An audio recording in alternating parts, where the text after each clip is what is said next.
ایک گھنے سے جنگل میں دو پیارے پیارے خرگوش رہتے تھے، جن میں سے ایک کا نام ببلو تھا اور دوسرے کا نام گڈو۔ دونوں بہت اچھے دوست تھے اور ہر وقت ساتھ کھیلتے رہتے تھے۔ ایک دن وہ جنگل میں گھوم رہے تھے کہ اچانک ایک بھوکی لومڑی نے انہیں دیکھ لیا۔ لومڑی نے اپنے تیز دانت نکالے اور ان کی طرف دوڑ پڑی۔ ببلو گھبرا گیا اور چلایا، گڈو ہمیں بچنا ہوگا۔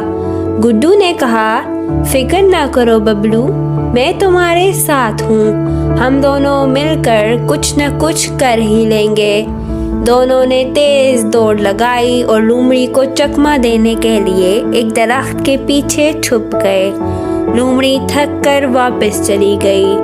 جب خطرہ ٹل گیا تو ببلو نے گڈو کا شکریہ ادا کرتے ہوئے کہا، آج مجھے سچی دوستی کا مطلب سمجھ آ گیا ہے۔